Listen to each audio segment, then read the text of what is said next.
Salut. Comment allez-vous? Welcome, everyone. And today we discuss, yes, you have it.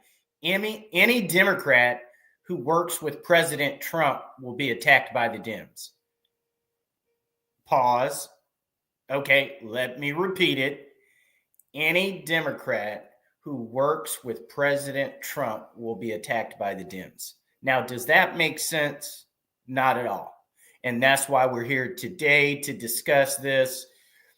Shouts out to everybody. We're first going to start by covering the financial markets. The financial Bitcoin and Ethereum are just zigzagging. And that is the way it's going to be until the rest of President Trump's cabinet picks are confirmed.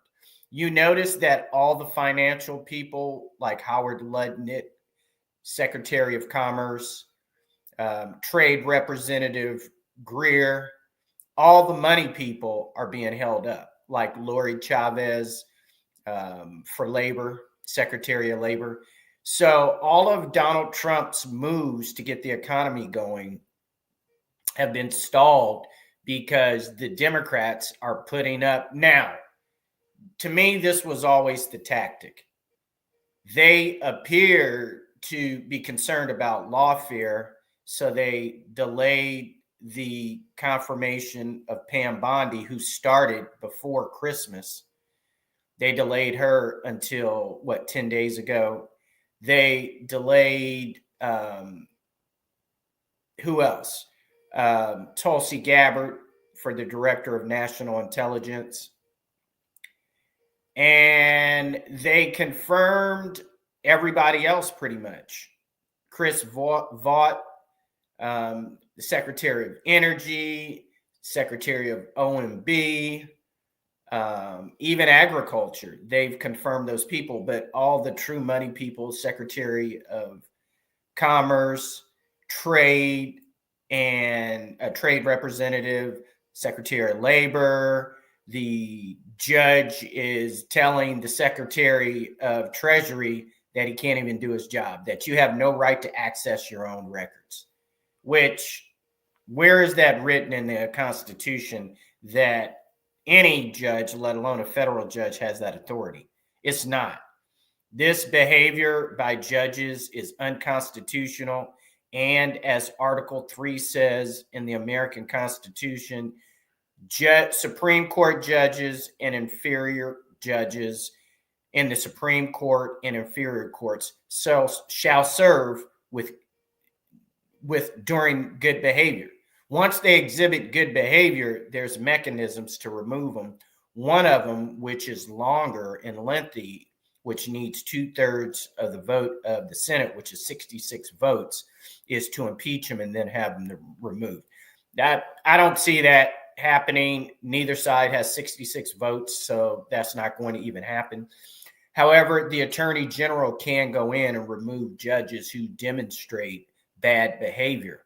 Like, for example, if you have a judge who's caught taking bribes, who is obstructing justice, who is acting as a political activist, and their judgments are influenced by their politics, well, then that judge is not acting with good behavior, and so that judge can be removed. Today, we have Governor Hochul of New York going to the courts to discuss how they can remove Mayor Eric Adams, and they haven't given a reason why she's going to do that. I don't believe that a governor has the authority to remove a duly elected mayor just because of her politics. And it's getting to the point where if a governor of a specific governor or mayor of a city doesn't agree with the president, and if any person beneath them does work with the president, well, then they want that person out of the position and they want to kick that person out of the party. This is unprecedented.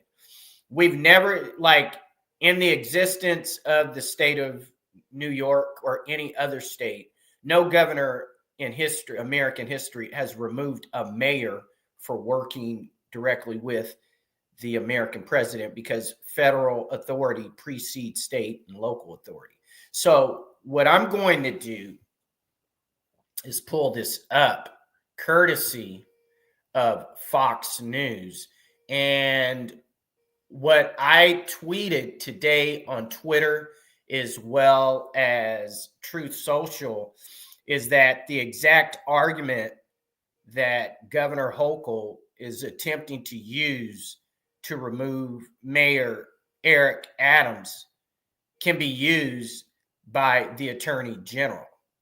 So if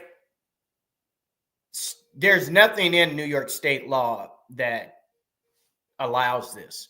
So if the governor of New York, Governor Hochul, decides to remove the mayor of New York, Eric Adams, who is duly elected, then the Attorney General, Pam Bondi, can go and remove Governor Hochul from her office and place whoever she wants as the governor. She could actually make Mayor Eric Adams the governor of New York. Because remember, the only reason why Governor Hochul is in that position is because they forced out Andrew Cuomo. And they didn't have he wasn't convicted. He was just accused, and they forced him to resign. If I was Andrew Cuomo, I would work with Mayor Eric Adams, and I would press back. If I were Andrew Cuomo, I would work with my brother Chris Cuomo and help with the argument that Governor Hochul needs to step down and resign. And like I would do, like if you got a brother who's Chris Cuomo and he has his own audience, if I were Andrew Cuomo, the way he got forced out, I would go to Chris Cuomo and other podcasters, and I'd say that Governor Hochul needs to resign, and I would work with Eric Adams. Eric Adams hasn't done nothing. Done nothing wrong. I was watching earlier today Reverend Al Sharpton, who I respect, and he said he met with the governor, Governor Hochul, and he said that President Trump gave Mayor Eric Adams a pardon, which is a lie. This is a false statement. It needs to be retracted by Reverend Al Sharpton because that's a false statement. What President Trump said is specifically he ordered Attorney General Pam Bondi to drop the federal case against Mayor Eric Adams because it was politically motivated. And it was motivated because Mayor Eric Adams said, hey, there's no capacity for the city of New York to absorb all these illegal aliens. You have to calm this down and shut this down. And President Trump, who was not president at the time, said it's just a matter of weeks before this man is indicted. And I believe the indictment happened within 8 weeks. So the indictment, the desire for the southern courts of New York to pursue the mayor, whether they're Republican, the acting attorney general in southern New York was a Scalia appointee. She's still acting out of political motivation. And she was pushed by Attorney General Merrick Garland to indict Mayor Eric Adams. So this was politically motivated. And we see the Democratic Party crumbling under behavior that is unconstitutional. And the modus operandi of the Democratic Party is to accuse your opponents of things that you are harboring, considering, have done, or will do. So if a Democrat is intending to commit fraud or take bribes or anything of this nature, or set up a shell corporation, a Democrat is going to accuse the Republicans, accuse Donald Trump of setting up a shell corporation, accuse Donald Trump of taking bribes. The meantime, they're taking bribes in the background. This is going to blow up in Governor Hochul's face.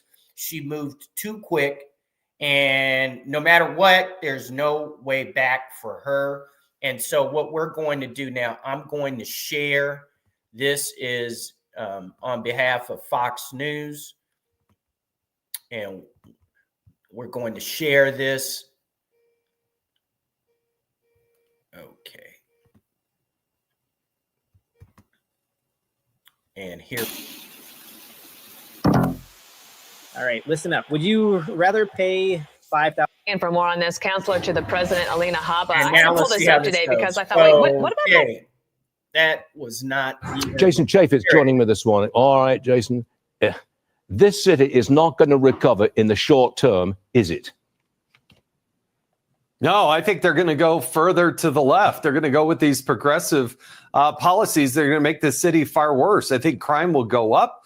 I think the economy will suffer. I think big business and wealthy individuals who create jobs will flee. They have been fleeing already. And then they try to blame Donald Trump when Donald Trump was there and building that city and building buildings and solving the city's problems. Remember when they couldn't build the ice rink and he got it done in like a few months? Yeah. I mean, Donald Trump knew how to build that city. It's got to slay him because that is his home. That's where he grew up. And to see them destroy the city the way that they have, I think it really probably is something very personal for him. I know, and for them to blame him, come on. I know it's a stretch, but can you see the time coming when New York City, the city itself, votes in a Republican mayor? Can you see it? Yeah, I think things will bottom out. I thought they already had. Just walking through Times Square and in Midtown is abysmal. I think each of the boroughs is just on the verge of collapse. I think parents have had enough. They're overrun by illegal immigration. And, you know, sometimes the collapse will happen and bring in somebody who's more reasonable. It helped usher in Rudy Giuliani, who helped turn that city around back in the day. Okay. And at some point, they're going to want somebody like a Lee Zeldin, who ran for governor. Came pretty close. He did. But they aren't there yet. Yeah, another one for you, Jason. DOJ may soon have access to critical IRS systems, Social Security records, and Treasury payments. If Musk doesn't get access to all that information, all that data, how do we know what our money is being spent on? Yeah, look, there are already probably north of 100,000 people that are given access. So it's pretty rich for the Democrats to be able to say, oh, Elon Musk, an engineer, an internal auditor that is handpicked by the president of the United States. This is exactly what America wants. They are uncovering so much waste, fraud, and abuse. And when they turn that over to the Pam Bondis of the world so they could start prosecuting people, then I think they're really going to come unglued. By the way, the top official at the Social Security Administration has reportedly resigned after a dispute with DOJ. This is a kind of protest movement going on here, isn't it? Yeah, well, she did the right thing. If she's not going to be part of the solution, she's going to be part of the problem, then I think she should have resigned. And to have that type of thing happen under her watch is just, she was the acting person, but still has the type of experience. I think she did the right thing, and we'll see what role, if any, that she had in this mess that is over there at Social Security. If they don't want Musk to have access to this information, it makes you think, well, why don't they want him to have access? What are they covering up? That's the way I look at it, and a lot of other people too. Exactly. If you go to oversight.gov, you're going to see literally tens of thousands of open audits that have identified billions of dollars that have not been resolved. And Donald Trump's going to take a more drastic, more dramatic approach to this. And Elon Musk, if you can parallel park a rocket, then you guess what? You're going to get the keys to be able to do some other things in this country because nobody else knows how to do that. Yeah, parallel parking. That's very good. Well done, Jason. We will see you again soon, I hope. And thanks for being with us today. Appreciate it. There you have it, everybody. So right there, we see now that this is deep. This is getting into the fraud. Like me, I've been audited twice in my life by Deloitte and Touche. The first time I was audited was 91, 92 while I worked at Charles Schwab on Montgomery Avenue in San Francisco. And that was a 30-day audit. I was responsible for Franklin Templeton mutual funds, Dreyfus funds, and Vanguard funds. And I went through a 30-day audit. I cleared the audit. I passed the audit, no problems at all. Hey, and I was 22 at the time. And I was still in school, putting myself through school, recovering from an automobile accident, working in San Francisco. And then after I graduated from UC Davis, I was working for the Federal Reserve Bank in San Francisco as the American Clearinghouse Specialist, the ACH Specialist. That's a glorified word for saying I cleared all the checks on the West Coast, including the Philippines, Guam, Alaska, Samoa, Puerto Rico, Alaska, and Hawaii. And I first went through a 2-week audit internally. And the reason why they audited me is simply this. Okay. And back then when they audited me, my hair was this long. So because I had dreadlocks, they decided to audit me, see if I was slipping up, smoking too much weed, whatever the reason why they were auditing me. I passed that 2-week audit. So they called in somebody from a Federal Reserve Bank out of state and had me audited for 30 days. I passed that 30-day audit. And that guy is the one that had me find out about, stop drinking sugar and stop drinking Gatorades. I was drinking too many Gatorades, going to the gym. And he was the first person that had me think about how much sugar I was consuming in these exercise drinks. And so that's when I stopped drinking that. That was a side thing, but I passed that audit. So I had a 2-week internal audit, a 4-week external audit from a Federal Reserve Bank out of state, came in, audited me. I passed that. So my boss wanted me gone. He didn't like these dreadlocks. He was like, I want you out of here. And then so they brought in Deloitte and Touche. And now they're only known as Deloitte, and they are in Arlington, Virginia. And as soon as you cross the Francis Scott Key Bridge, when you leave Georgetown in Washington, D.C., that is the Deloitte office. So they audited me for 4 weeks. I passed that squeaky clean, transferring $4 to $6 billion daily and never off even by a penny. That's right. That's right. Don't mess with me.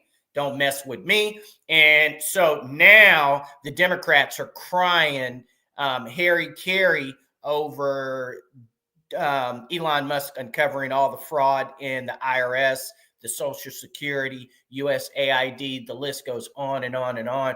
The big swamp hole is going to be when they audit I was going to go back to the Federal Reserve Bank. But after working in the Federal Reserve Bank, that's when, and that was back in 1999. I went through Y2K, 1999, 2000. I went through Y2K. That's when I started saying that I believe the gold bricks from J.D. Rockefeller are no longer in, Fort Knox. That's when I started saying Fort Knox is empty. And the Rubes are currently, the Republicans. Here's the thing, T. You got to be careful about throwing the word Nazi because it's like crying wolf. If you say it too many times, it loses its effect. It has no meaning. So you can't say that. And the reality is Elon Musk's father, his grandfather was a British magistrate that served in South Africa.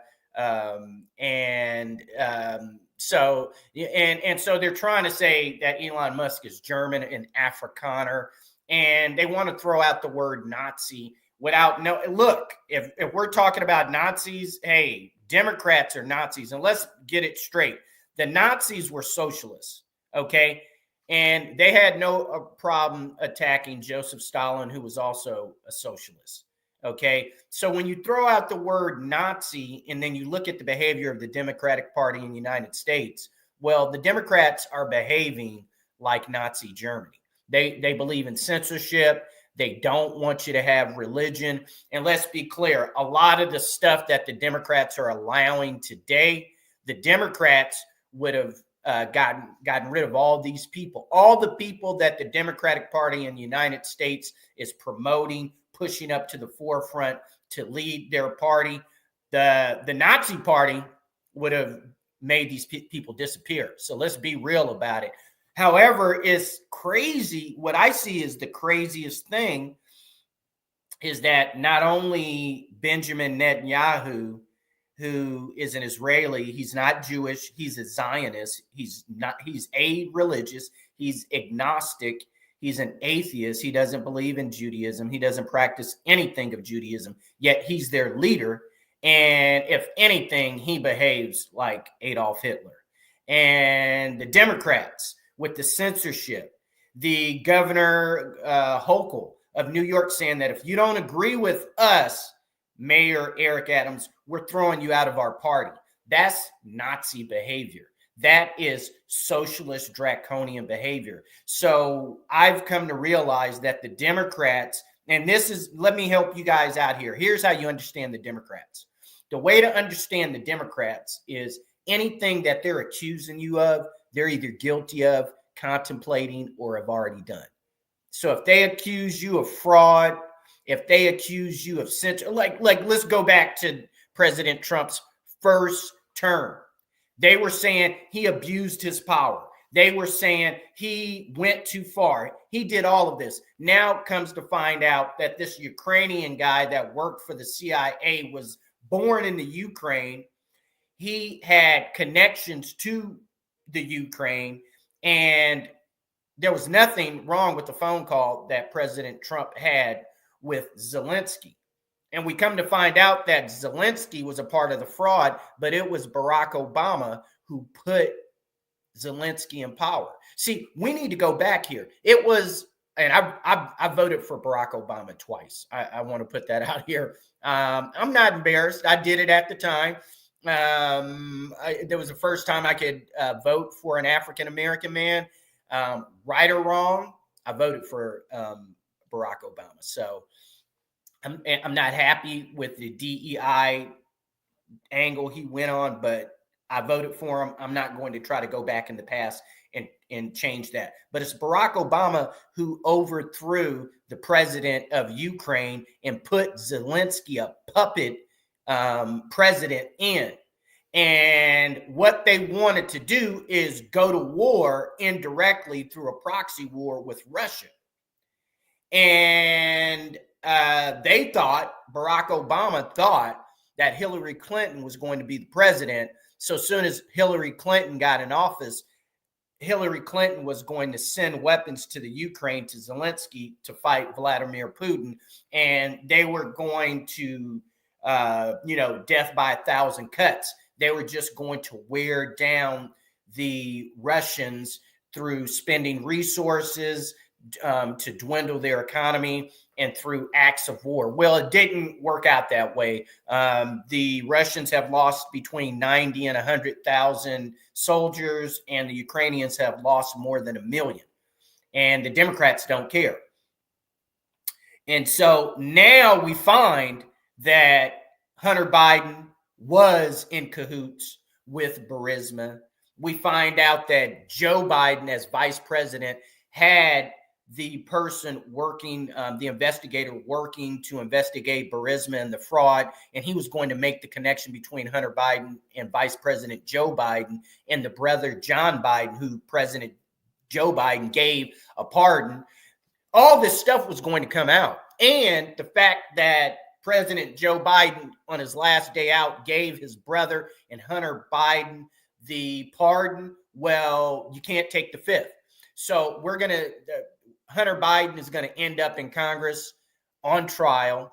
And at some point, he's going to try to hide his father, and he's going to perjure himself, which creates new charges. Joe Biden's brother, John Biden, who was the liaison in Ukraine, he's going to try to hide what he did and perjure himself. So all these people are going to perjure themselves, and all of this stuff is going to come up. T said that JD Vance wears eye makeup and stuff like that. I agree with that. I do agree with that. It's obvious that JD Vance is wearing eye makeup that makes him look very feminine. And hey, Vice President JD Vance, I'm a MAGA dude. I'm on your side. Stop wearing the makeup. It's making you look sweet in the bottom. But so T, I agree with that. that's one thing too we can't agree on. I know you don't like the Democrats. I know you don't like the Republicans, and I know you don't like Elon Musk, but I do agree that JD Vance and the eye makeup is a stretch. But here's the thing, especially with digital photography, it like how you appear is different. That's why they want to put blush on your cheeks. And that is why I'm glad you brought that up, T. Here it is right here. Okay, so that is why I have that yellow RGB light on my face so I don't have to put makeup on. And then I don't even have my front away. See, that gives me even more light with that light directly here. I'm teaching you guys. I did take a videography class at a community college that taught me about lighting and props and how to be a grip on the set and all of that stuff. So I know how to do that. Actually, turning on that light did enhance the light, so I'll keep there. But here's all the things. I want all fraud. See, I used to be a Democrat until the first time I voted for Donald Trump. That was the first time no, that's not the first time I voted Republican. The first time I voted Republican was 1988. I voted for George Herbert Walker Bush over Walter Mondale. Man, Walter Mondale was going to win, and then they found they caught him on a yacht with one of his women, and that was the end of his political career. So, other than that, Walter Mondale was going to beat George Herbert Walker Bush. But this is so that was the first time I ever voted. I was 19 years old, and I voted in 1988 for George Herbert Walker Bush, and then I didn't vote again until I started voting for Democrats. And then I moved to Washington, D.C. to support Barack Obama. And I got to Washington, D.C., and I saw the fraud and corruption on the Democratic side and the Republican side on K Street with the lobbyists. And that just changed my whole outlook at the American government, how corrupt it is. It is the swamp. I want audits, and I want everything, all the fraud uncovered. And I want people to go to prison for 20 to 30 years. And I want any name found in USAID. If you have been taking bribes and doing illegal things, I want you to go to prison. And I don't care if you're a Republican or a Democrat. See, you don't like the last thing you want to do with me if you're on my team and I come out publicly and I say, hey, I don't like fraud, I don't like corruption, and we're on the same side. And then you go do all the things that I publicly denounced. I'm going to put you in prison first. You're going to be the first people I go after. Then I'm going to go after my opponents, the Democrats. So it's interesting that the Democrats now are expressing amoral statements and behavior. They don't want fraud and corruption to be uncovered unless they're doing it. And Democrats are always going to hide their own people, but they're going to expose the Republicans. Like during the late 80s and the early 90s, especially during the late 80s, during the Reagan era. That is how Cocaine Mitch got his name, Mitch McConnell. They were doing, there was the use of drugs in the U.S. Capitol, mainly by Republicans, but on both sides during the rolling 80s. And at that time, whether you were a Democrat or Republican, you wanted to be Donald Trump. You wanted to be associated with Donald Trump, all of that. And what I've seen is it's always the Republicans going to prison for bad behavior. But when it's time for the Democrats who, like Hillary Clinton, how is Hillary Clinton associated with 53 unsolved deaths?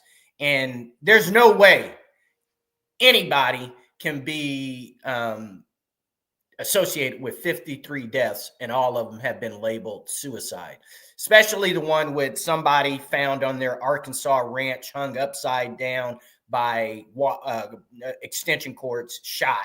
And I'm trying to figure out how he hung himself upside down with extension cord and then shot himself. So I can't figure that. But I think that once the Robert Foster to death in the White House started, and then Bill Clinton lost his campaign manager, that was the beginning of the Clinton machine.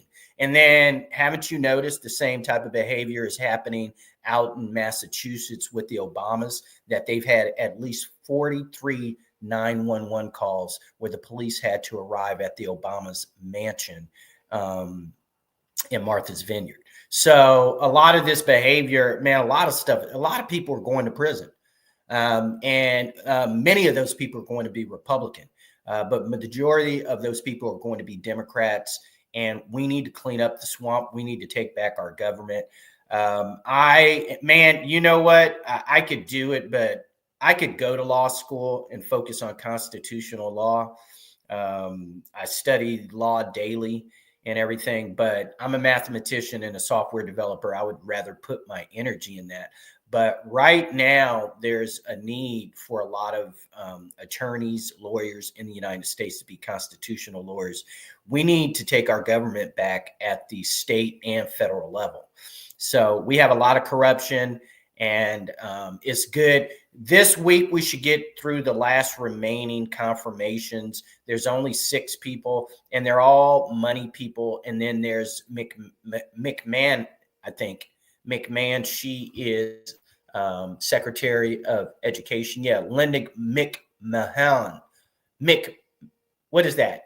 McMahon. That's what I think it is. So we have Lori Chavez, Secretary of Labor, Jamison Greer, Trade Representative, Kelly Loeffler, SBA, Small Business Association, Howard Lutnick, Secretary of Commerce, Linda McMahon, Secretary of Education, Elise Stefanik, United Nations. They're holding up Elise Stefanik because she's been a long time Trump supporter. I'm not really concerned about the Linda McMahon because they're going to shut down the Secretary of the Department of Education anyway. So 3 departments that are going to be closed and never reopened: Department of Education, FEMA, Department of Homeland Security, and USAID. That's 4. We don't need these institutions. We don't need USAID, a shell corporation for the Democrats and some Republicans, to send money to set up nonprofit 501Cs and then say, hey, I'm going to give fresh water to Rwanda, and we're going to stop Ebola in Uganda. And then that money goes out there, and then it comes right back to people like Chuck Schumer. And then all of these people, and it's a good racket. It's a good grift hustle, because that's what it is. It's grifting. It's illegal behavior that is done through confidence. That's what grifting is: illegal behavior, stealing of money by having the public confidence in these nonprofit organizations, which are really fraudsters. So with that, man, I've been going 33 minutes. I'm on a roll. Man, I am on a roll. I'm just kicking it to you like Mark Levin, and I'm removing my emotions. I love Mark Levin, but one thing I don't agree with Mark Levin, I don't agree with any support to Israel. We don't owe anything to Israel. And President George Washington in 1796 said in his farewell address, "It is our policy never to make permanent alliances with anyone from the outside world." So whether you're an Israeli, whether you're a Jewish American, whether you're a sympathizer, telling us that since World War II ended, that Israel is our buddies and allies. Israel doesn't contribute anything to us. Israel wouldn't exist if it wasn't for the United States, because all the surrounding countries would crush them. So that's a lie. And if you're Israeli, that's your problem. I'm an Ethiopian Jew. All the Ethiopian Jews, go back home. Soon as you go back home to Ethiopia, there will be no legitimacy of the state of Israel existing. So you Ethiopian Jews, realize that Israel is only existing because you lack knowledge and need to go back home. So with that, I am out of here.